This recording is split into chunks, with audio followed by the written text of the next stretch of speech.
How's everybody doing this evening? I'm back again with another video for you guys, and tonight what I have for everyone is my versus / comparison video between the Moto E4 Plus and the LG G6. Jumping right in, y'all already know how we do this, so let's jump straight in. The first thing I want to talk about with you guys is the overall build quality and design of both of these devices. Up first, let's talk about the Moto E4 Plus. When it comes to the build quality and design of the Moto E4 Plus, first off, I gotta say Motorola, now owned by Lenovo, did a great job. There's no rattling or creaking of any kind with this device. This device actually feels very solid in the hands. And the fact that they were able to do this while still maintaining a removable back plate and expandable storage with microSD card expansion is really awesome. So yeah, other things about the build quality and design, I love how they went for the less is more approach. So pretty much what you have here is your simple, clean, straightforward slab design, alright, with metal and plastic materials here. The middle part of this back plate is metal, and you got your plastic across the top and the bottom. Okay? Other than that, I also like how they paid really good attention to detail. All the buttons on this guy are very nice, tactile and clicky, and I like the fact that they ridged the power button so you can differentiate it between the volume and the volume up and down and the power button, the volume rockers and the power buttons. So it's really nice. Other than that, it has a really nice weight in the hand. The one downside I would probably say, the only downside I would have to the build quality and design of the Moto E4 is the materials that they use. Now I know I praised the materials for looking good and having a nice feel in the hand and so on and so forth, but putting all that aside, this is a very slippery device, and you know, I would probably recommend that you throw a case on this guy, because unlike its little sibling, the Moto E4, there's not a lot of grip here. But other than that, I would have to say Motorola did a really good job with this one. Again, it feels very solid in the hands. All the buttons have a nice tactile and responsive feedback to them, and it has a nice weight in the hand. So Motorola, now owned by Lenovo, did a great job with this one.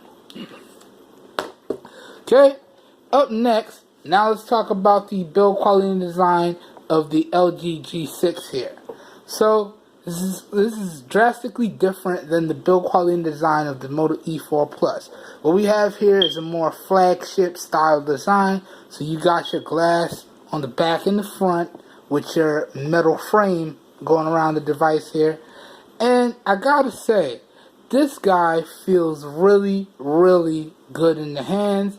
And again, when it comes to the buttons or the overall design, there's no rattling or creaking of anything, and it actually feels very good in the hands, and the buttons have a nice tactile clicky feedback to them. So I think LG did a great job with this one, and it actually looks very eye-catching to the eye.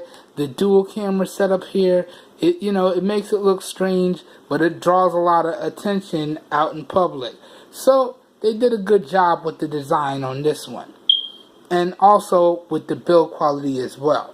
So from a build quality and design standpoint, again, I had to say LG did a good job with this one here. So that being said, you guys are probably wondering, well, if both companies did a good job, which one do I prefer? And I'd have to say, at least in my opinion, I'd have to call it a tie when it comes to the overall build quality and design of both of these devices. And at the end of the day, what I got to say to you guys is it really comes down to personal preference. Are you more of a sleek, utilitarian type of person? So you got this slab approach with the nice aluminum back plate, or are you more a fan of the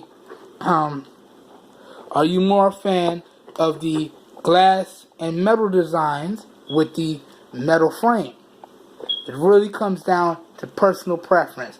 But for me, I have to call it a tie in build quality and design, because both of these companies did a great job when they thought about the overall build materials and designs of both of these devices. So, up next, now let's talk about the displays on these guys. So, let's start off with the LG G6 here. Up front, dead center here, you have a 5.7 inch quad HD display with a screen resolution of 2880 by 1440. Alright. Altogether, I believe that guy has a screen density of 64. There it is right there. So, before I give you guys a look at the numbers, talking about this guy from a day-to-day usage standpoint, I have to say this is a really, really good display. Now, when I'm indoors, I usually keep it right about here at 31%. When I go outdoors, I do find that I have to crank it to at least 61% here when I'm outdoors. That way, it's nice and visible, and I have no issues outdoors on day-to-day usage. But putting that aside, talking about the display from strictly a day-to-day usage standpoint, I've had no issues with the display, and the display is really, really good overall. And the fact that they were able to cram this 5.7 inch display into a nice small body is really, really good. Now, for those of you who want to see the actual display numbers, I pulled it up right here. Now, I usually use CPU-Z, but there's a little bit of an issue inside the app. Some of that information is incorrect. So you can see I have it pulled up here on gsmarena.com. So, talking about the display, as I've said, it's a 5.7 inch quad HD display with a resolution of 1440 by 2880, and you can see it has a screen density of 564. Alright, and it's a really, really good display. As I said again, no issues with the display when it comes to overall usage or day-to-day usage. Really solid display here. Now, when we talk about the display on the Moto E4 Plus, you're going to hear more of the same with a few key differences. Now, up front, dead center here, you have a 5.5 inch 720p display. And I believe this guy has a screen density of about 267, I want to say. But before I show you guys the numbers, talking about this display from strictly a day-to-day usage standpoint, let me clear out these notifications first, guys, so I don't get distracted. Talking about this display from a day-to-day usage standpoint, this is pretty much where I keep it all day. Whether I'm indoors or I'm outdoors, this is pretty much where I have it. No need to adjust it, and I'd say that that's really, really good, that I don't have to adjust it. I could just set it where I like, and I could easily see it indoors or outdoors. So, from a day-to-day usage standpoint, when it comes to this display, it's a really, really solid display. Alright? Now, for those of you who want to see the actual numbers here, got it pulled up again here. Now, again, as I said before, CPU-Z having some issues. That's why I took it straight to GSM Arena. So, again, as I've said, it's a 5.5 inch 720p display, and it has a screen density of 267. Ooh, I actually got it right this time. So, there you go. Again, from a display standpoint, I've had no issues. Now, you guys are probably wondering, in terms of display, who wins. And again, I have to call this one a tie. And I know some of you guys out there, well, this one is a quad HD display, and that one is a 720p display. Yes, I know this. But putting all the numbers aside, a good display is a good display. And I really don't care what resolution the display is. It could be quad HD, it could be 2K, it could be 1080p, 720p, 480p. If it's a good display and I had no issues with it, I'm going to tell you it's a good display. Alright? The other stuff, it really comes down to personal preference. Maybe you're a pixel peeper and you could see the difference between the Quad HD and the 720p. Wow, that's amazing. I honestly can't tell a difference from either of these displays because they're really, really good displays. So, putting all the numbers aside, when we're talking about the displays, I have to call it a tie. Both again, if I could talk tonight, again, both manufacturers and both companies of these devices did a great job when it comes to the display. And this is why I have to call it a tie in the display department. Now, up next, let's keep it moving. Next thing I want to talk about with you guys now is I want to dive a little deeper into the hardware and the software on each of these devices. Let's start off with the Moto E4 Plus here.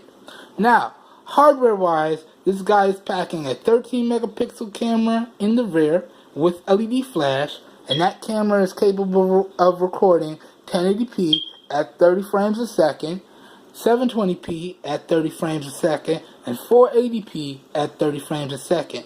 Both cameras on this guy are capable of taking advantage of the Pro mode, so you really can dial in the shot to your liking and really get a nice crispy photo. Alright? Other hardware includes this guy is running 2 gigs of RAM and 16 gigs of internal storage with microSD card expansion.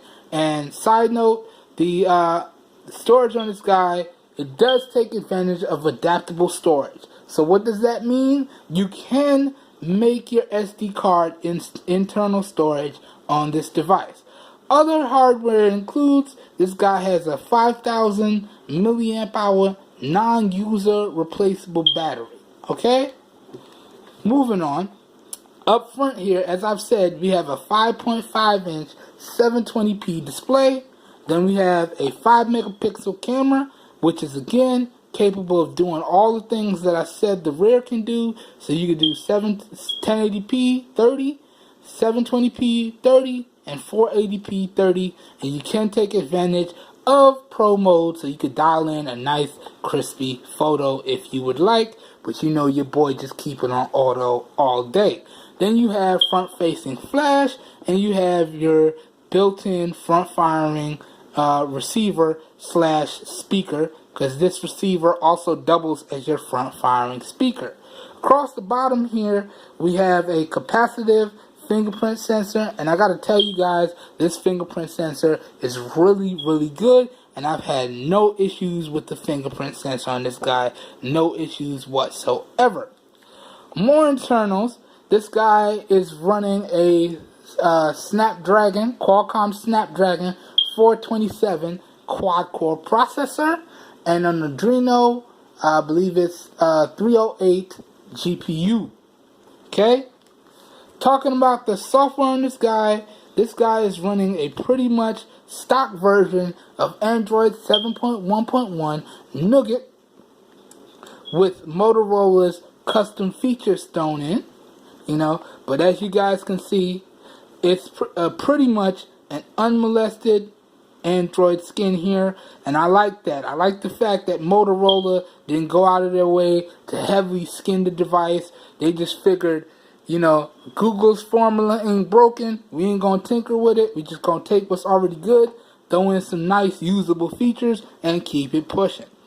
So again, you have a pretty much stock version of Android 7.1.1 Nougat, as you can see here.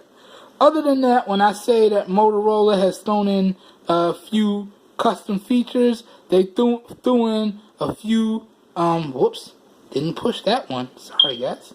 They threw in a few custom Motorola commands here. So in particular, you have your Moto Actions, which really we don't get too much like we get on the Moto Z, the Moto G.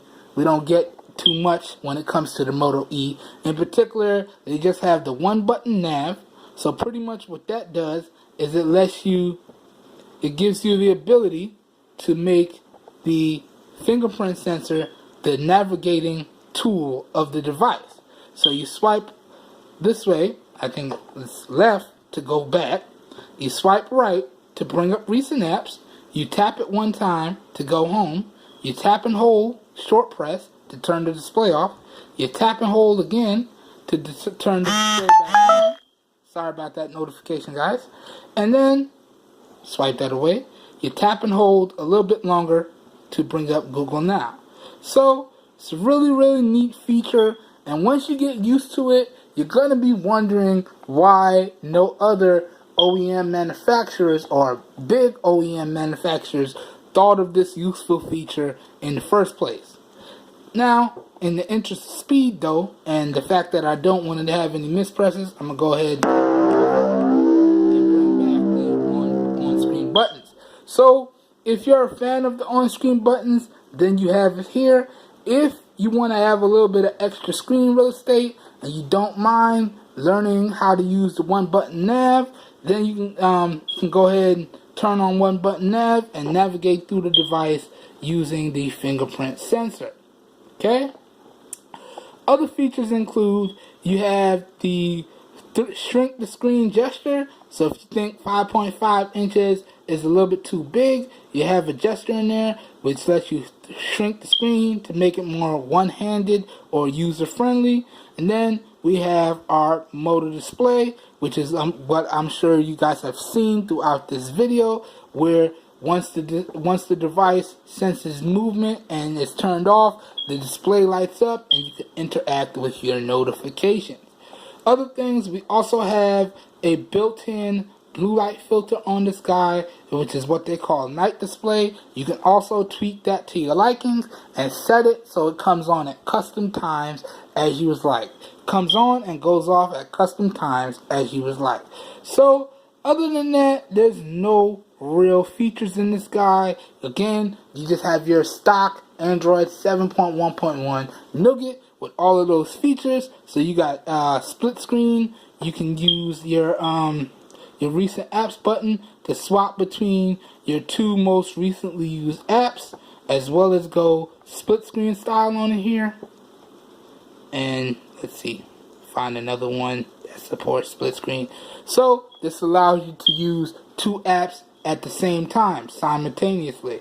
And actually, guys, I really enjoy that. From a productivity standpoint, you can't beat being able to use two apps simultaneously. So maybe you run a business, you can have like Messenger up here and calculator. So maybe you're trying to calculate some stuff for the business, take a quick note, or maybe you run one of those mobile businesses, so you get addresses and then you can have Google Maps pulled up here. So being able to take advantage of two devices simultaneously is a big plus in my book.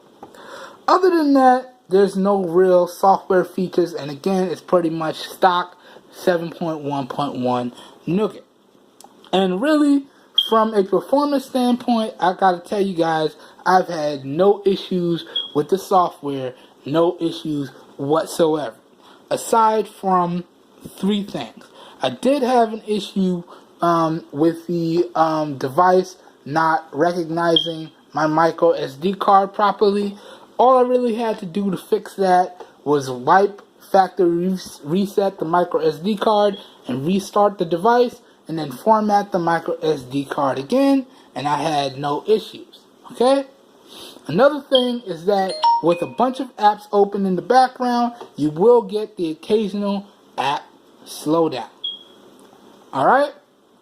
Alright, and then, did I say 2? I think I meant 3. Did I say 3? I think I meant 2. So other than those things, I've had no issues with this device.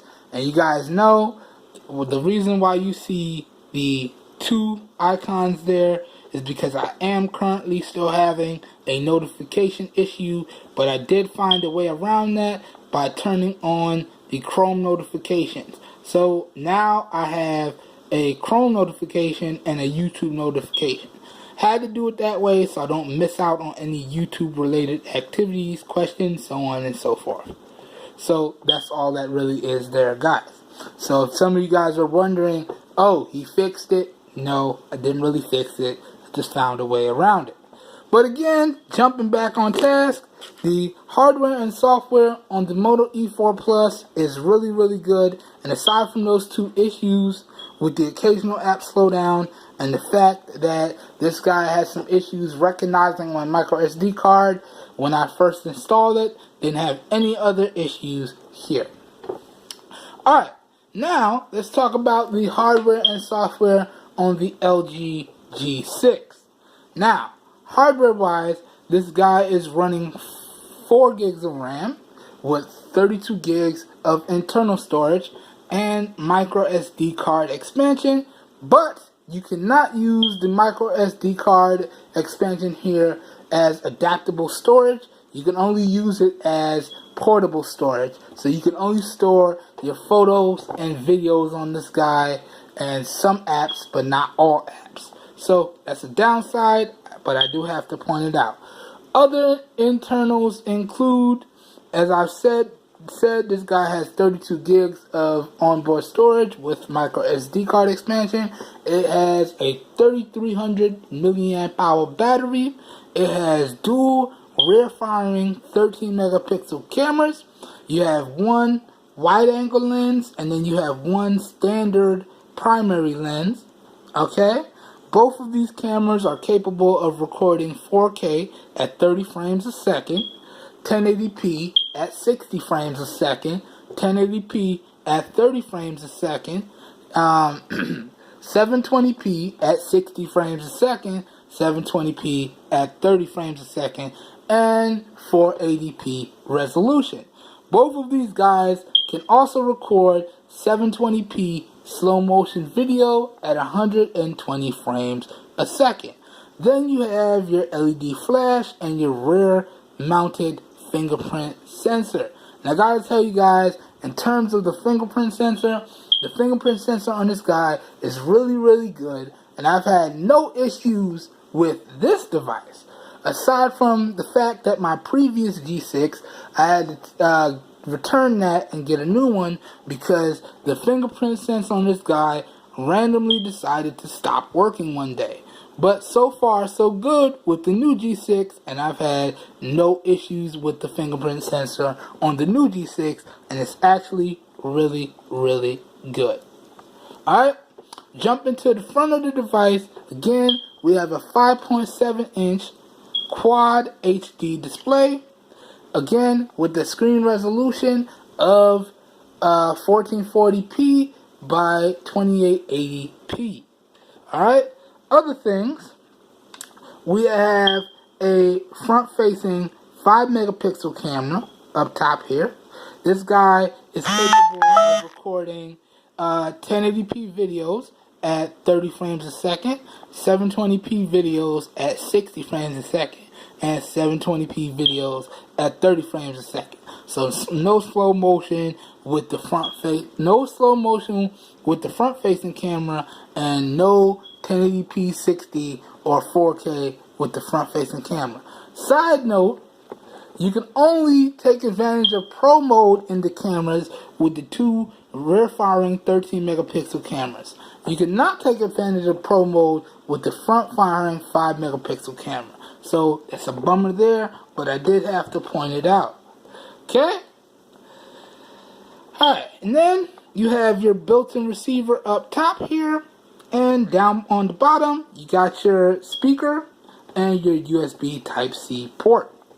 Alright, that pretty much does it for the hardware. Now, software-wise, you're running Android 7.0 Nougat. So not the latest version of Android 7.1.1 or a beta version of Android 8.0 Oreo, but it's pretty close to being up to date. On top of that, you're running LG Skin. So it's got LG's custom skin. So what does that mean? You have a bunch of gestures. You got the double tap to turn off and on the display. You also have your always on display, similar to what they do with the displays on the Moto devices, but that flashes for a second and then it goes off. Always on display stays on, and you can actually customize how long it stays on, how bright it is, how it looks, and stuff of that nature. So cool. Other than that, you have a bunch of LG features here. As you guys can see, it has on-screen buttons, no hardware keys, but you can customize the orientation of the on-screen buttons and add certain features to the on-screen buttons. So you can see I got the quick notification pull down here, which makes that really easy. And then I got the quick screenshot here, which makes that really easy as well. And you can annotate on those screenshots as well. Other things, as I said, Motorola has a pretty good built-in theme engine on this guy. Although it's pretty good, it's not as good as something like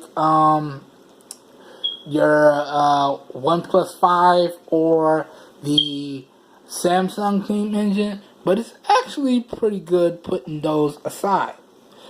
Yeah. Other than that, it's pretty much, well, it's not really close to stock, but it's Android 7.0. And you can see, although it's not a stock experience, it doesn't look bad. But if you are hoping for a stock experience, that's not what you're going to get on this LG device. Okay? Now, out of the box, I got to tell you guys, if you guys pick this up, out of the box, LG has it so there's no app drawer. So they got it like this, where all your apps are displayed on the screen, and you pretty much got a folder or get used to all your apps being on the screen.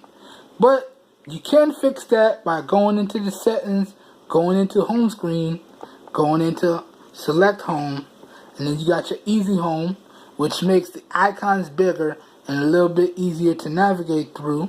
And then you got your home with app drawer. Now, if you don't like this, you can also install launchers from the Play Store. In particular, my favorite two are the Google Now launcher and the Nova launcher. But that being said, talking about the overall software on a day-to-day usage, it's been a really joyful experience, and I have had no issues with the software on this guy, no issues whatsoever, and everything has been very fluid and snappy throughout. I've had no app slowdowns, no app crashes, no nothing like that. So although it is a heavily skinned version of Android, it's very fluid and snappy throughout. So when it comes to day-to-day usage, you should have no issues. Okay? So that pretty much does it for the hardware and the software on both of these devices. And you guys are probably wondering, in my opinion, who wins what. Now, in terms of hardware, I'm going to have to call it a tie, because the hardware on both of these devices is really good. And I know some of you guys are probably saying, but 2 gigs of RAM, 4 gigs of RAM, 16 gigs of internal storage, 32 gigs of internal storage, and a bunch of other differences. But putting that aside, what really matters is the right combination of hardware and software, which equates to a good user experience, which I believe both of these devices deliver in spades. That being said, I gotta toss out some winners and some losers here. Although the Moto E4 is running a stock build of Android 7.1.1 Nougat, it's not as fluid as the experience on the LG G6.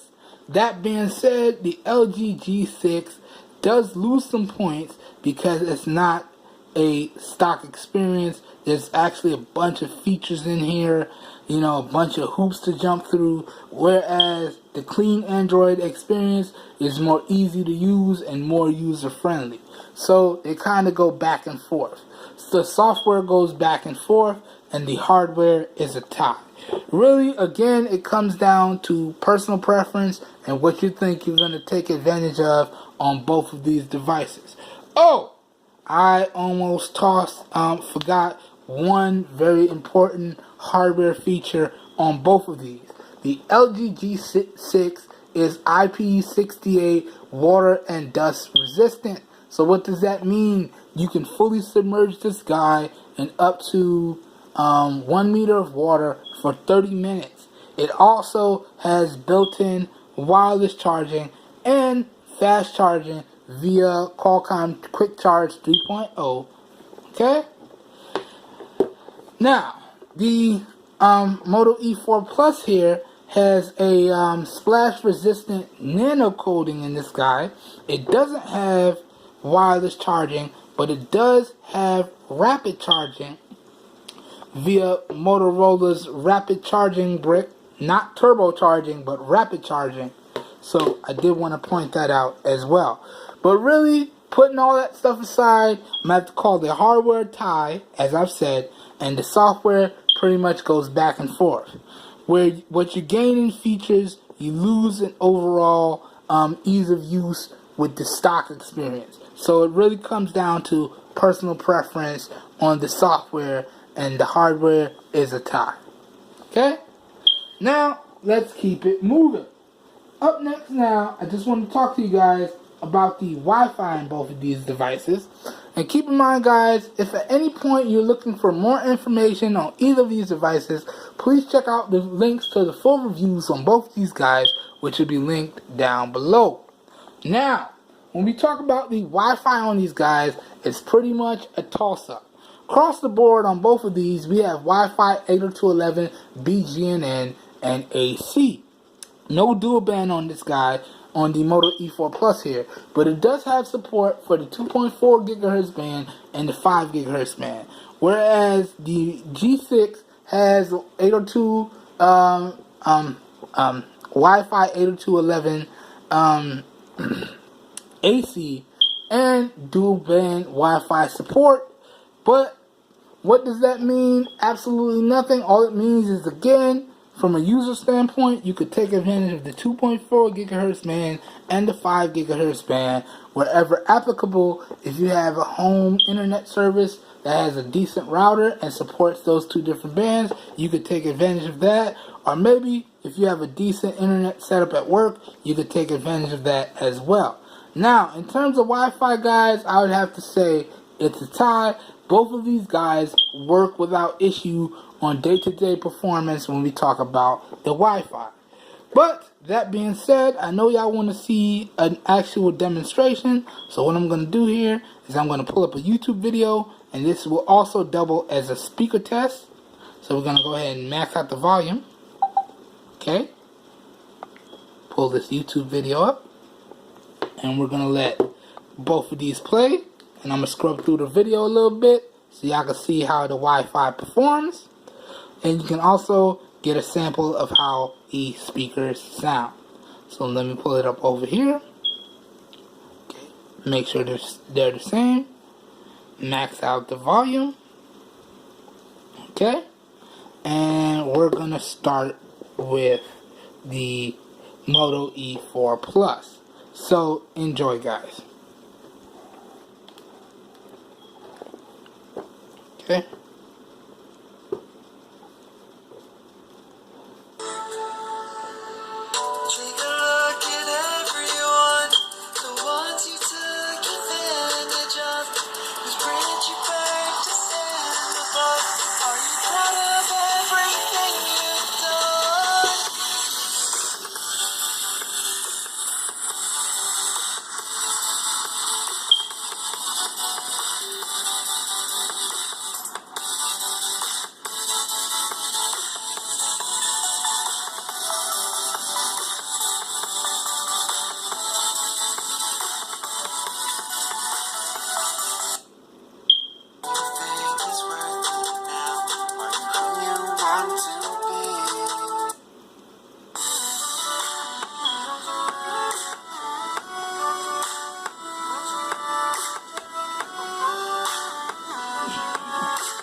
Okay, now let's jump over to the G6.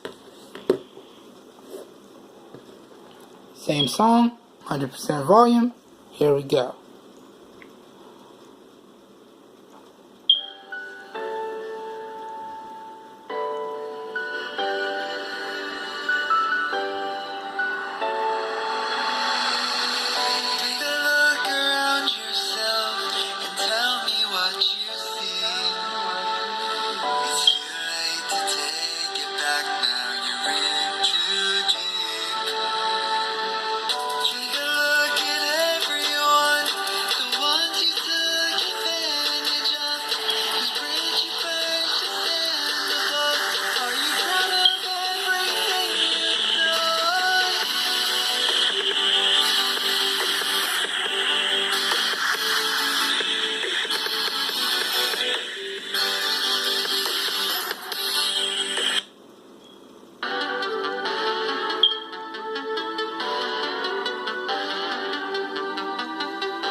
Okay, so real quick Wi-Fi demonstration, real quick speaker test for you guys.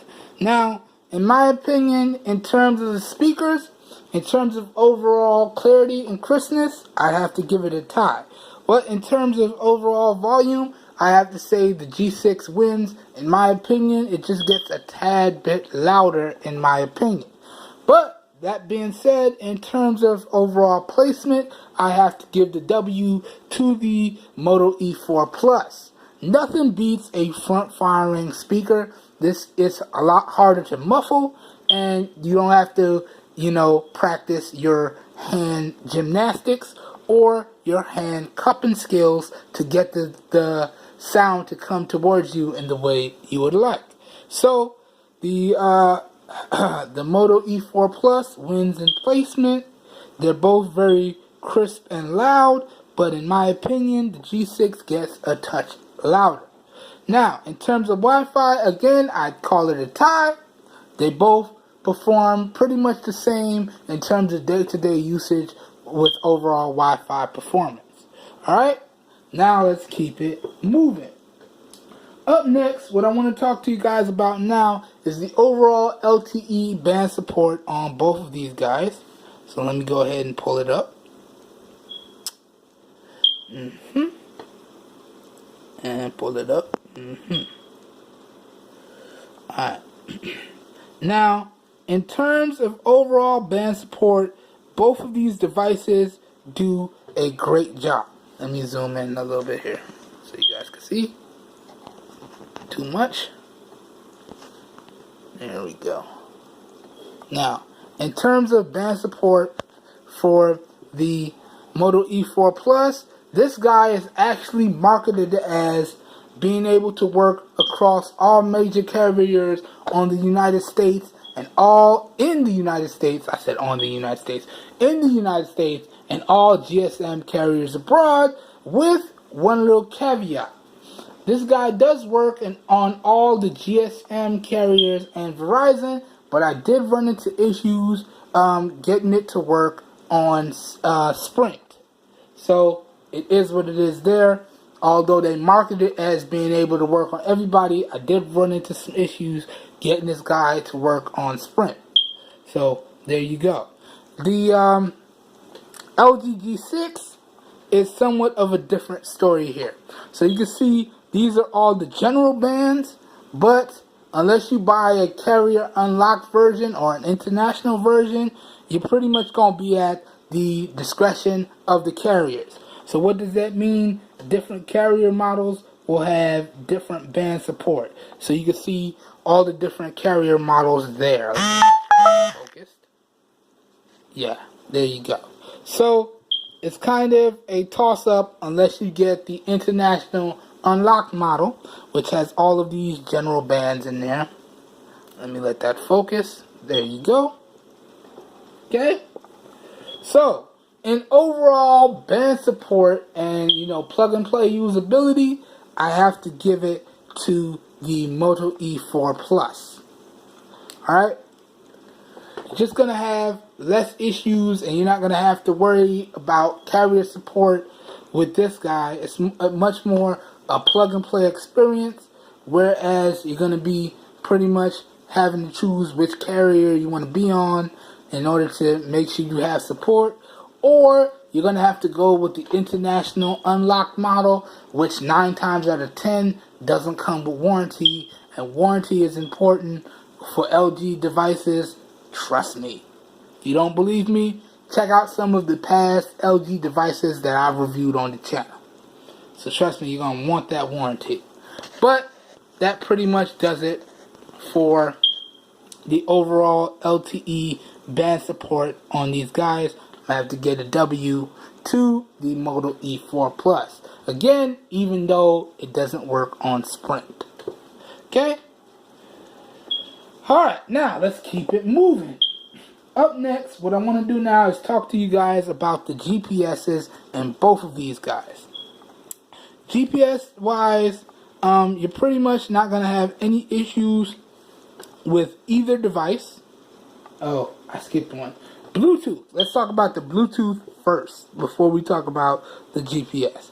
Now, Bluetooth wise, you're not going to have any issues with either of these devices. I've had no issues with either Bluetooth on either device. Alright? Now let's pull this up. Bluetooth wise for the G6, you have Bluetooth 4.2 technology in here, and Bluetooth wise for the E4 Plus, I believe is Bluetooth version 4.1, and honestly, I've had no issues with the Bluetooth on either of these devices. Now, I've recently cleared out the connected devices on the G6, that's why you don't see any. But if you want a more in-depth look at some of the stuff I connected to the G6, please check out the full review, which will be linked down below. But as you can see on the Moto E4 Plus, I pretty much connected up Bluetooth-wise, pretty much the kitchen sink to this guy. And I've had no issues with any Bluetooth accessory that I've tried to connect to this guy. But that being said, in terms of Bluetooth, I'm going to have to call it a tie. You're not going to have any issues with Bluetooth on either of these devices. So if you have a ton of Bluetooth accessories, you're not going to have any problems. Now let's keep it moving. Up next, let's talk about the GPS on both of these guys. Now again, in terms of the GPS, again guys, you're not going to have any issues with the GPS on either of these devices. When it comes to things that use the GPS, like turn-by-turn navigation and what have you, you're not going to have any issues. I had no issues with turn-by-turn navigation or anything that took advantage of the GPS module in this guy. And you guys will know, if you check out some of my older videos, the GPS is one of the most important parts of a device for me, because your boy is very GPS dependent. And I'm very happy to report that the GPS on either of these devices works flawlessly without issues. So if you're GPS dependent like myself, you're not going to have an issue with either device. So in terms of GPS, that's a tie. Up next, let's talk about the call quality and speaker call quality on both of these devices.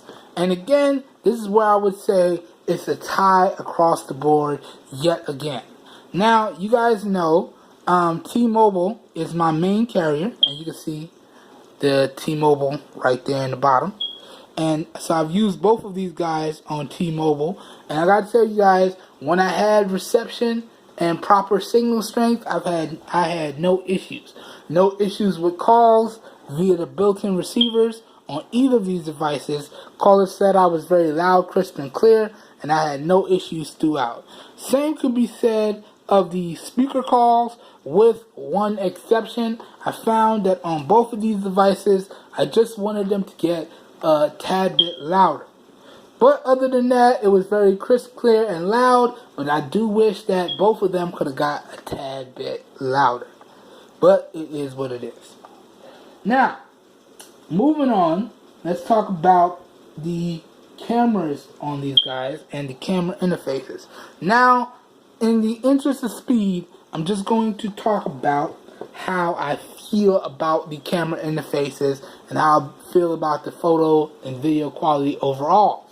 If you want a more in-depth look, please check out my reviews to either of these devices, which again will be linked down below in the video description. If you want to see photo or video samples, please follow me on either Google Plus or Instagram to see the photo samples from either of these devices. I share a large majority of the stuff on Google Plus, but you can see a more day-to-day posting if you follow me on Instagram. All those links will be down below in the video description as well. If you want to see the video samples on either of these devices, please check out links to my video samples playlist, which will be down below in the video description as well. So down below is going to be like a one-stop shop for you guys. But talking about the camera interfaces, I'm going to have to give the edge, in my opinion, to the Moto E4 Plus. Sure, it doesn't have as much camera features, you know, you can do less stuff with it, but it does the bare essentials extremely well, and the user interface is the camera interface, is extremely user-friendly, and it's a lot easier to pick up the camera, the Moto E4 Plus, and use these cameras out of the box. It's less of a learning curve. Whereas you have a bunch of more settings and a bunch of sub-menus to jump into on the LG G6.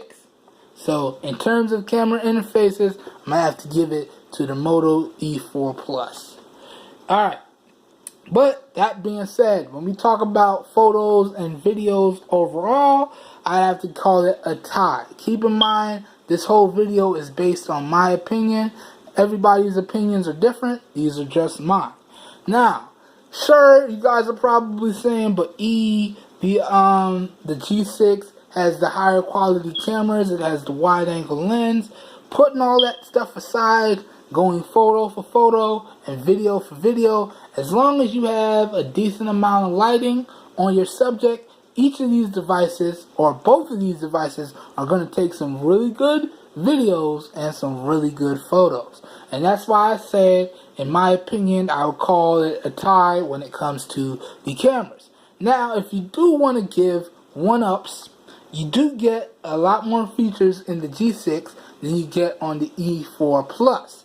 That being said, I do have to knock off some points for the fact that you can take advantage of Pro Mode on the E4 Plus on both the front-facing 5 megapixel camera and the rear-facing 13 megapixel camera, whereas on the G6, you can only take advantage of the Pro Mode using the two rear-firing 13 megapixel cameras. You cannot take advantage of Pro Mode on the front-firing 5 megapixel camera, and there's no LED flash. On that same token, though, you can also give the leg up to the G6 because it can record in 4K and 720p slow motion. But that being said, if you don't use those things, you know, the E4 Plus does the bare essentials extremely well. So it really comes down to personal preference. But keep in mind, as I've said, in terms of cameras, in my experience, in my opinion, I'd call it a tie. Now, let's keep it moving. Now, this is where I would usually talk about the gaming. And I'm pretty much going to go ahead and give the W to the G6. The G6 can pretty much handle pretty much any game you throw at it. You know, that Adreno 530 in the G6 and the Snapdragon 821 processor is going to handle any game that you guys throw at it on the G6.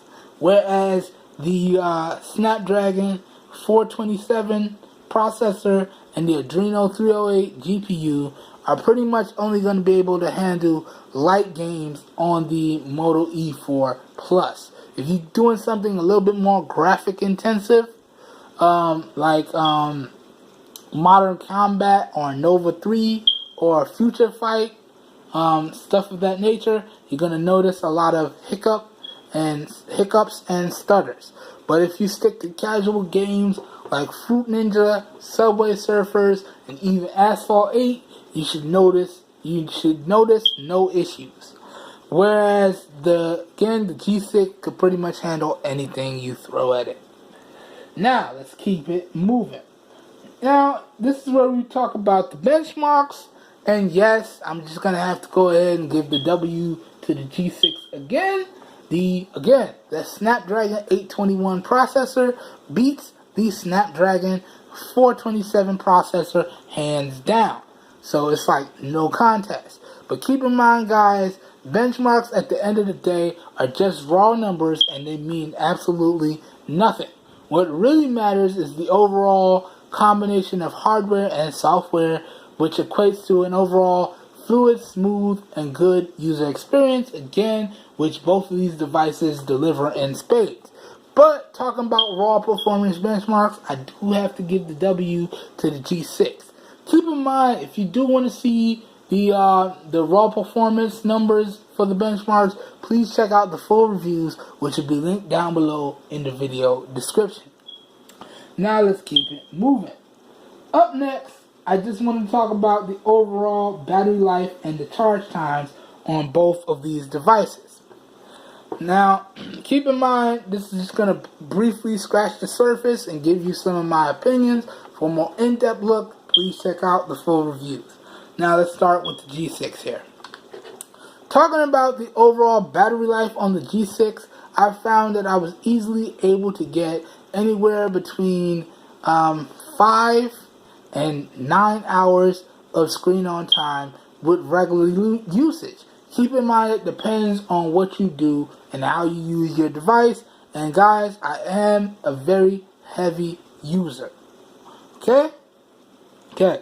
Now, when it comes to overall charge times on the G6, I found that in my testing, this guy charges a little bit more akin to the Z Max Pro. And that was a little bit sad for me, considering that this guy does have Qualcomm's Quick Charge 3.0. I thought it would charge a little bit faster. But putting that into numbers, from 10 to 100, it's going to take you about a little bit over 2 hours. From 15 to 100, it's going to take you about an hour. Oh, I did that backwards. Okay, from 15 to 100, it's going to take you about an hour and 45 minutes. From 20 to 100, it's going to take you a little bit over an hour.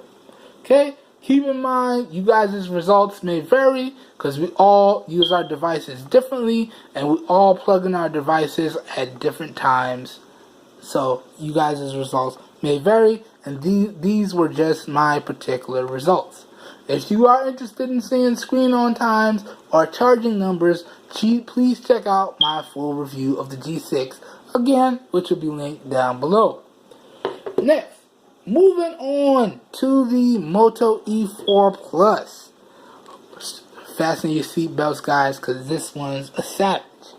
Again, didn't even shout it out, but again, the G6 here, before we move on to the E4 Plus, has a 3300 milliamp hour battery and a 5.7 inch Quad HD display.